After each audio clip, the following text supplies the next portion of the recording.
Hi everybody, this is, according to YouTube, my 500th upload to this channel, which is kind of, to me, a little bit mind-blowing because it seems like a crazy number, but sometimes I do look through my channel videos and I actually have forgotten that I've posted a video about a particular perfume or I've done a review of something. What I thought I would do for this video, given its numerical significance, is I did ask in my community post if anyone would like to ask me any questions. I could answer them all in this one video, and this is what I'm doing now. So this might be quite long for a video. Please feel free to watch it in parts. I'm not going to do much editing in this video either, so I'm basically going to go through the questions in chronological order that I got them in, and I want to thank everybody that did ask a question in that post. And if anyone wants to see the precise questions, you can look at that post on my channel, on my community tab. So let's start off with the question that I got, and I've made a couple of videos about this, and essentially the question is why did I decide to downsize my wardrobe, bottle collection, whatever you want to call it. My process or reasons for doing that. There were a couple of reasons. The main one at the forefront of my mind was that I felt like I had a lot of bottles that I wasn't wearing nearly enough. So there were some bottles where I would have been lucky to wear 2 or 3 times a year. And to me, I'm not a young guy, and I am, definitely not one to hoard perfume or save it for special occasions. I wear it when I want to wear it. So there was that, and there was also lots and lots of perfumes in my collections where I kind of looked at them, and a lot of time I didn't feel like wearing them, or I didn't feel like I would miss them if they were gone. And that's kind of the process I went through. And whenever I came across a bottle of perfume in my wardrobe that I felt like that about, then that was, what I would sell or give away or whatever. And I haven't got any regrets about any of the ones that I've sort of, moved on. Where I had some doubts, where I wasn't sure, and I had a lot of it left in the bottle, I would make myself a decant just so I had it there if I wanted to smell it or wear it. I wasn't fussed about owning the bottle. So yeah, so that was pretty much my process. And, in terms of selling them, generally here in Australia, it's probably a little bit less limited. So I kind of stuck to local Facebook groups, and that sort of seems to work pretty well whenever I want to sell anything. I got another question here about what is my favorite scent memory. It's interesting. I don't actually have very specific ones as an adult. A lot of my favorite scent memories are of being a kid. I grew up in an extended Australian-Italian family, and obviously family gatherings were a big thing, and my favorite scent memories were always based around meals, and in particular, and the food at those meals.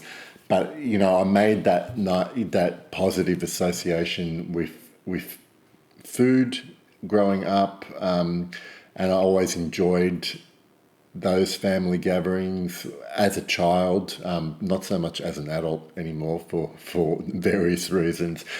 But yeah, my scent memories are basically based around food. I don't have, I definitely remember particular scents, as in perfume, being worn by specific people in my family, but I don't consider them, sort of like favorite scent memories. So, like I said, food, and I'll talk about, because one of the other questions I got was kind of related, and one of the questions was my favorite non-perfume smell, and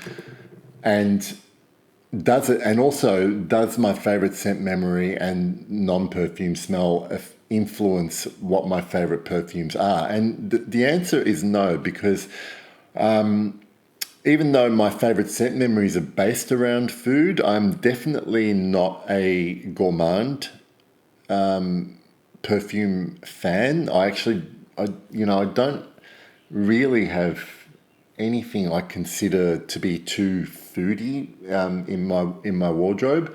There are definitely perfumes here that have foodie elements. There's quite a lot of vanilla in some of my perfumes, spices that are used in cooking, for instance, but none of them feel too foodie to me. So they haven't influenced my perfume taste, because a couple of my favorite smells were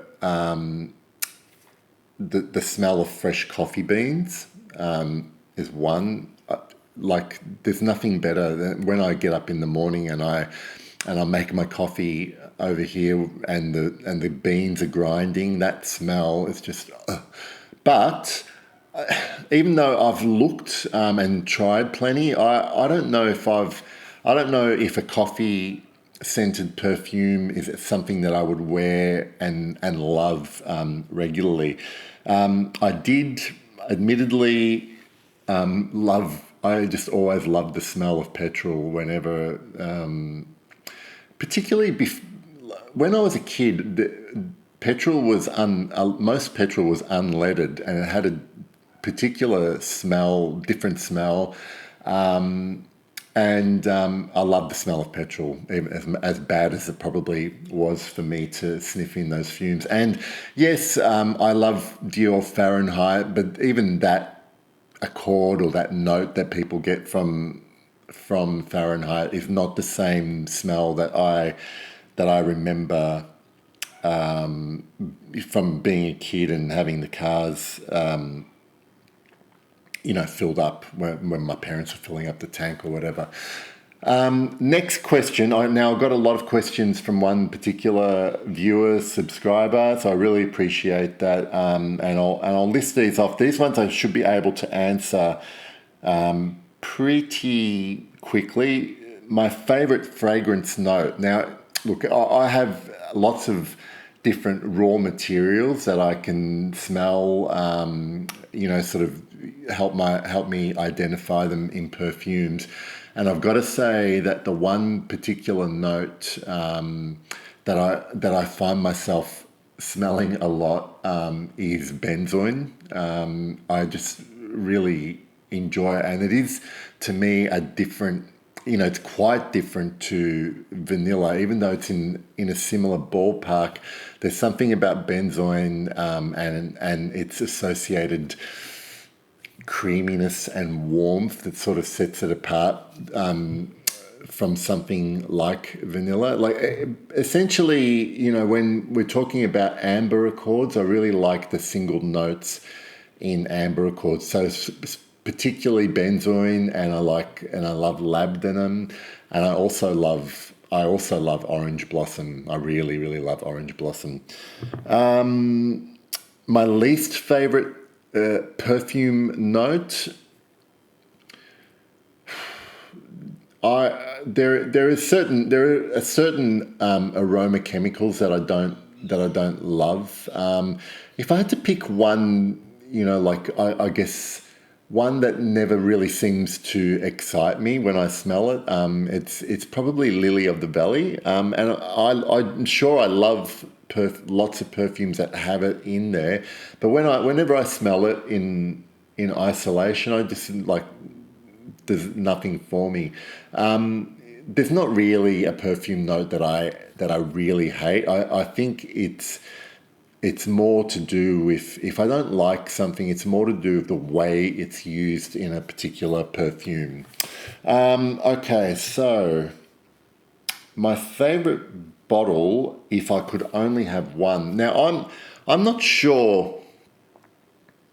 I can interpret this in a couple of ways. So my actual favorite bottle design, but the fact that it was asked as if I could only have one bottle, well, that's really, really difficult. I'm gonna cheat a little bit because I recently did my top 10 current favorite perfumes, and if I absolutely had to just stick with one perfume, I would choose this one because it's quite, for starters, I want to apply some practical reasoning here.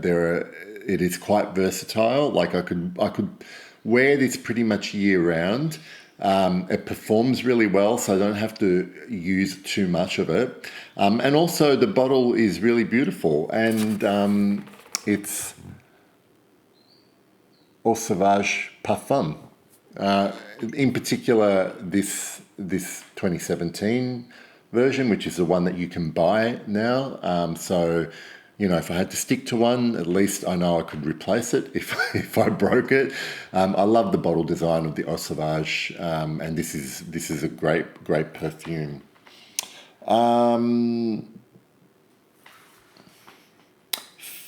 Most complimented fragrances. Okay, so first of all, a couple of facts. There is not one single perfume here in my wardrobe that has more compliments than any of the others. I have been complimented on a number of the perfumes that I own, but I have to say, here's an interesting fact.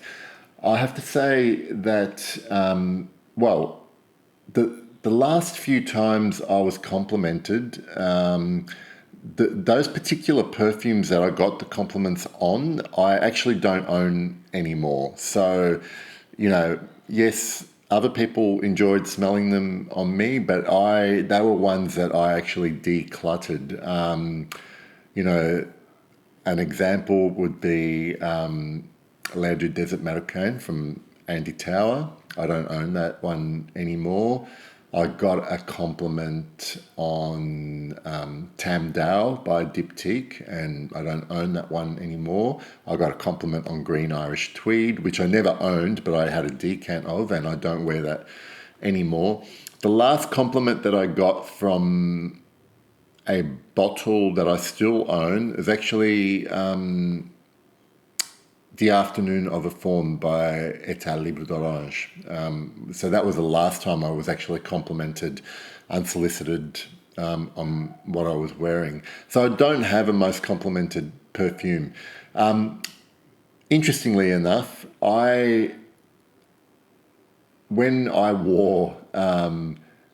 when I used to have a decant of Aventus, and I used to have Dior Sauvage as well, I did get compliments, but they were all from other straight males, to be very specific. So it's interesting. Yeah, I never got compliments on those perfumes from the opposite sex. Have I ever had a fragrance that someone complained about? The answer is yes. And the interesting thing about this was, on that particular day, I was wearing this particular perfume, and within the space of 10 minutes, I got a compliment from someone who was standing reasonably close to me. And then about 10 minutes later, the complaint came from someone who could smell me from about 10 feet away. So the complaint was actually a co-worker in the office I was in complaining about someone overspraying some Lynx or Axe deodorant. And I was actually wearing Parfum de Marly's Leighton. I personally, at the time I was testing it, I personally didn't love it myself, but it was interesting.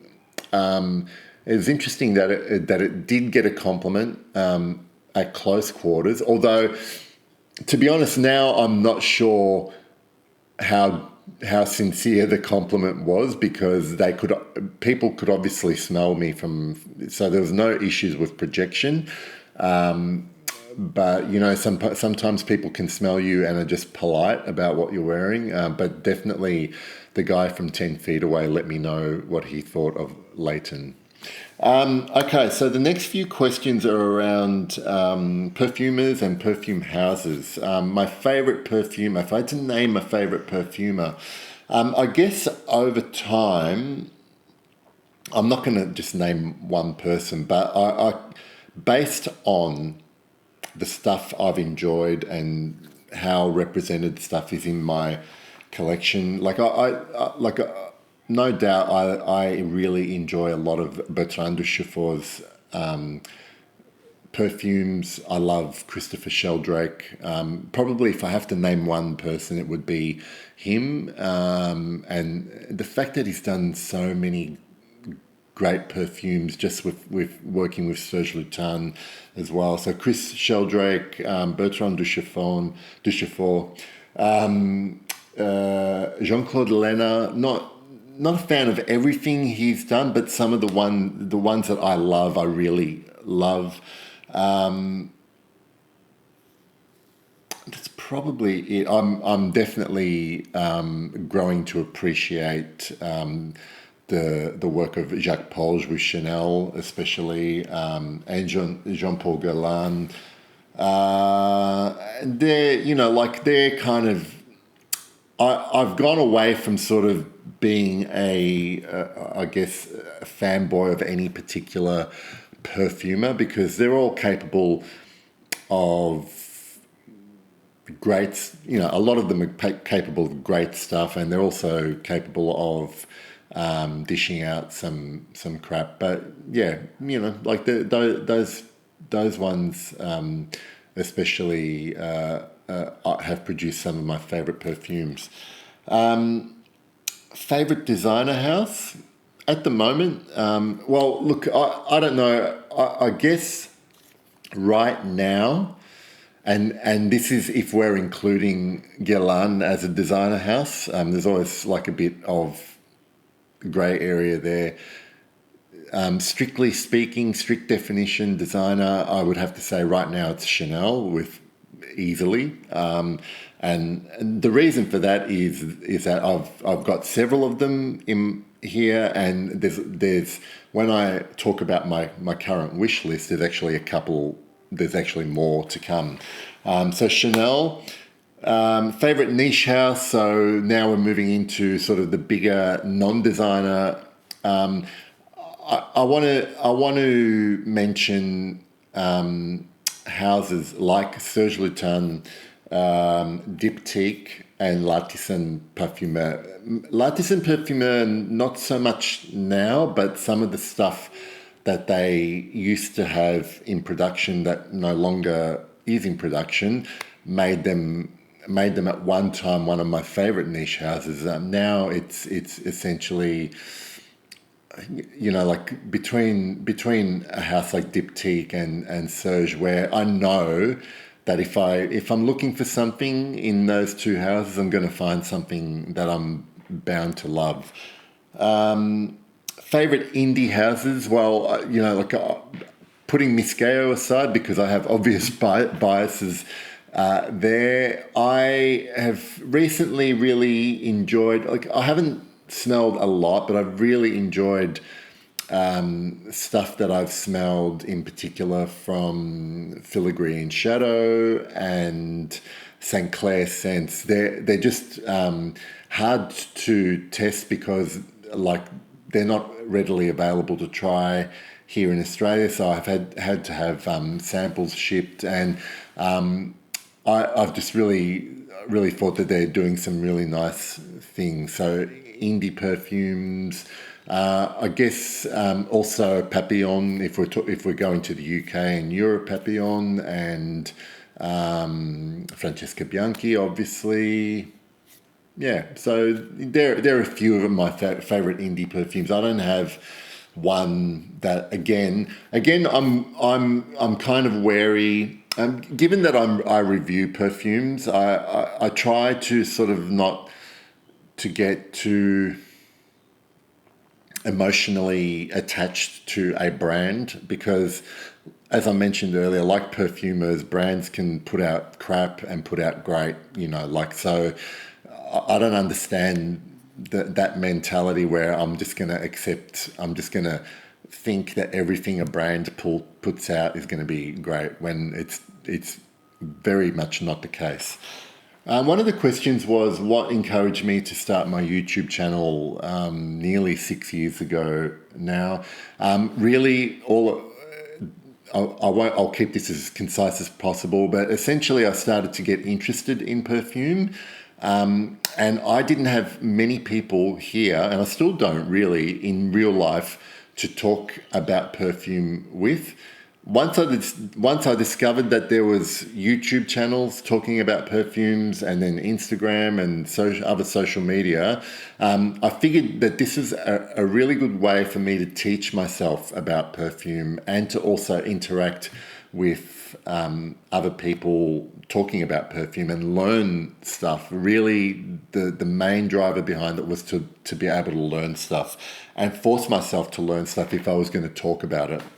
So yeah, that was my main motivation, and essentially it still is the same motivation for me to keep doing this.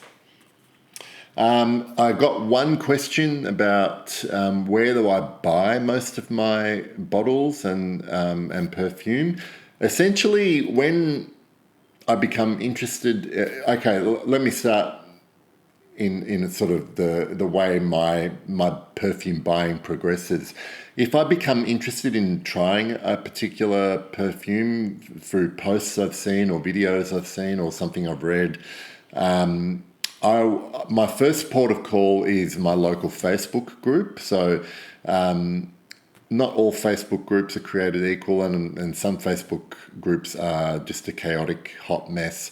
But if you find good buy and sell Facebook groups in your area, essentially, like I've had a lot of luck just posting, is anyone selling decants or samples of A, B or C, and I get a sample that way.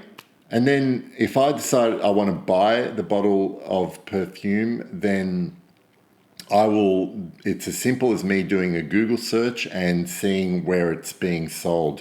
And then essentially I just kind of figure out who's got the best price, whether they ship to Australia, if they're based outside of Australia, and I go from there. So, I've bought from Fragrance Net, Fragrance X, I've bought directly from off-brand websites, places like Grimoire, Selfridges in Europe and the UK. So I buy from wherever is available, and I know reputable and trustworthy sites. So mainly online, and occasionally I'll buy from my local department store as well because they'll have the best price on it. Okay, so moving on. I got a question asking me if I had to only have 4 fragrances and that's it, what would they be? And I decided to answer this in a kind of practical way. These 4 are not my 4 favorite all-time perfumes, but I decided to look at, given that I had to choose 4, I went with seasonal choices. So something I would enjoy wearing in winter, something I'd enjoy wearing in autumn or fall, something for spring and something for summer. And then I broke this down even more by choosing what I consider to be the big 4, for me, designer perfume houses. So let's start with spring, and one of my favorite designers. I chose from Hermes. For spring, I chose also one of my favorite perfumes, Equipage Geranium. I think this is a perfect spring perfume. It is that brightness and spiciness from the geranium with soft blonde woods. So there's a lightness and a clean, beautiful, clean feeling about it. For summer, a very new acquisition, and it's from Chanel. And it's a classic masculine citrus chypre, and this one is Pour Monsieur EDT. I think this is a perfect, beautiful, balanced summer scent for just spritzing on, in the heat. Actually, I'm going to wear some now because I haven't worn some in a while. Yeah. So I've got Chanel for summer, Hermes for spring. Then for autumn, I'm going to go with Guerlain and choose the wonderful, spicy, woody patchouli Heritage EDT. It's like one of my all-time favorite perfumes. It's light enough for the varying temperatures you get in autumn, and substantial enough for the cold as well. And for the deep winter, which kind of lasts the longest probably here in Melbourne, I'm going to go with Dior, and I'm going to go for the beautiful, warm, interesting Eau Noir from their Privé collection. And I went with this because it's one of my favorite perfumes. It's perfect for cold. It's woody. There's some gourmand elements in there as well. It's aromatic. It's spicy, and I've got a shit ton of it. So this will last me the rest of my life easily, or it will outlive me. They're my four perfumes if I had to pick four. My next question was, what makes a good perfume better than the next or superior? Look, it's subjective. What I think makes this perfume better than that perfume is purely my attitude, whatever. There are just so many factors. Like, I know, I kind of understand the question could be answered in a different way, but there's no way that I can sit here and say, oh yeah, well look, it's pretty clear to me that the ingredients used in this Guerlain Heritage are like way superior to the ingredients used in Chanel Pour Monsieur or any other fragrance for that matter, because I love Lagerfeld Classic in its current form, and I'm pretty confident perhaps that whatever this cost to make was probably less than what it cost Chanel to make Pour Monsieur or Dior to make Eau Noir, but doesn't mean that on its day this is what I would prefer to wear above any of those. So for me, it's really about, it's probably not answering the question what makes it better than I guess a perfumer who gets to work with thousands of different materials and different variations of those materials could probably smell something and say, well, these are using some very rare ingredients in the perfume, and even so, they might be rare, but why are they better? Like they're rarer, but are they better? I don't know, because even to a perfumer, one material might smell better than the other, but it might be cheaper or more common. I don't know, and I'm not sure really how people can smell stuff and just decide objectively that something is using better quality ingredients, because even that is subjective to me. So I'm not sure if that answers your question, but what makes something better than the next is purely subjective and totally dependent on your taste. and where you are with your taste at that particular point in time. One question I got was, are there any great smelling fragrances that I would never wear?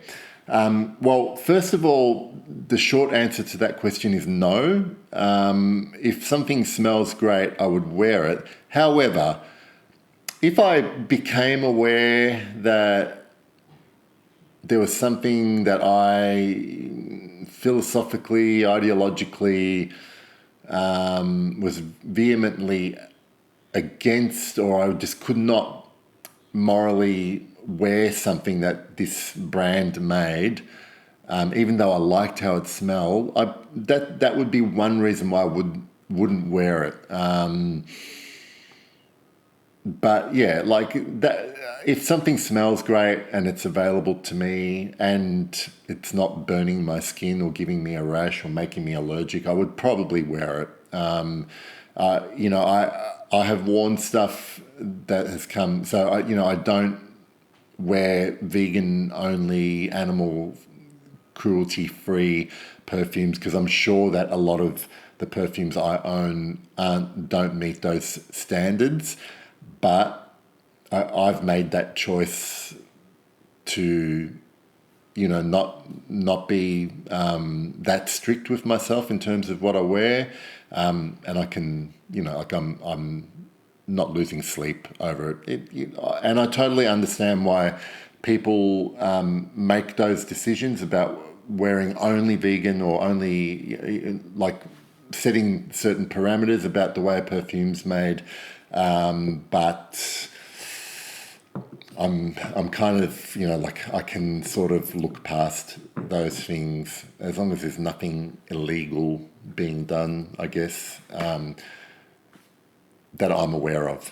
So so there's not really any great smelling fragrances that I wouldn't wear.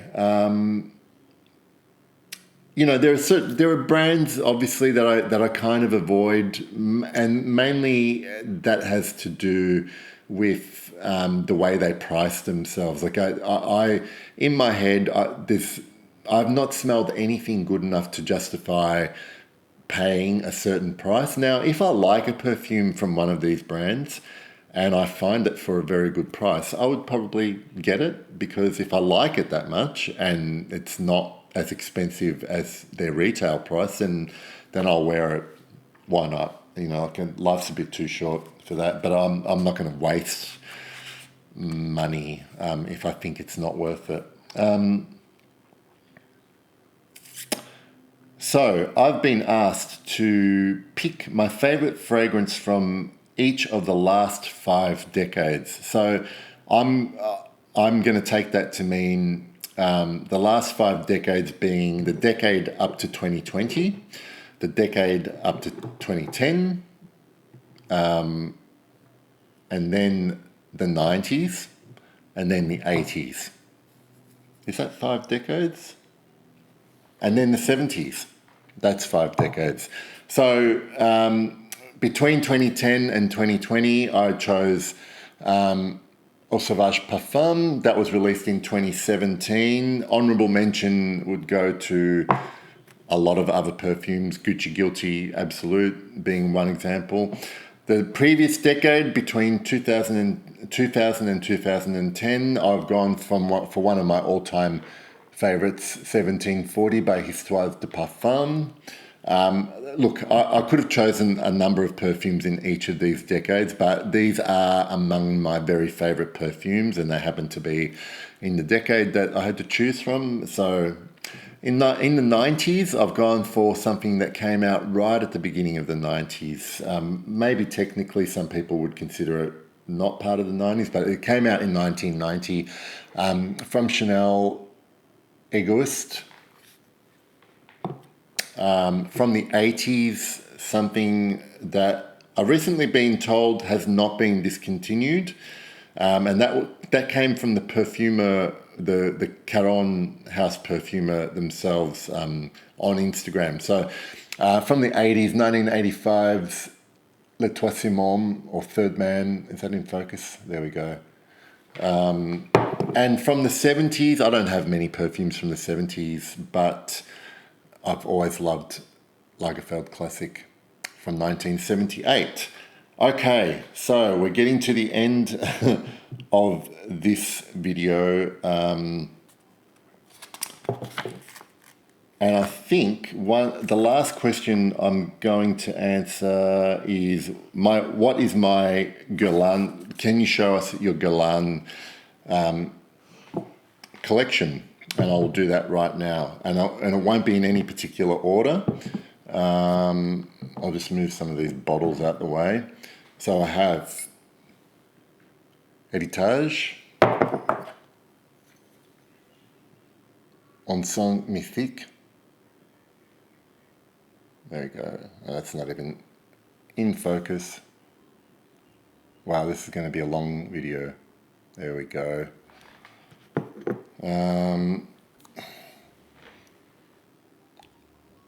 L'Homme Idéal Cologne.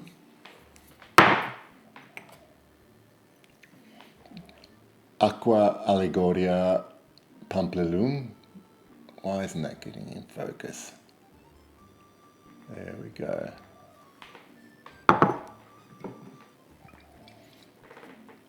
Habit Rouge.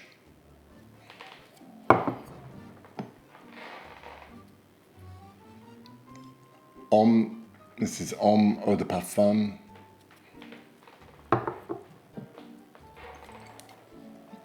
Guerlain Vetiver EDT.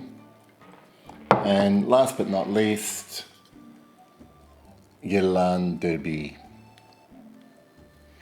Well, I think that's all the questions answered. This is going to be a mega long video, so thanks for sticking through it. Obviously watch it in parts if you have to. I know you're all short on time. Get a cup of coffee, get a cup of tea, or something very high in alcohol if you need it to get through. Thank you for watching as always. 500th upload, I can't believe it. And for all of you guys who asked me questions, who've been subscribed after all these years, and I really appreciate you. And I'll see you soon with another video. Bye.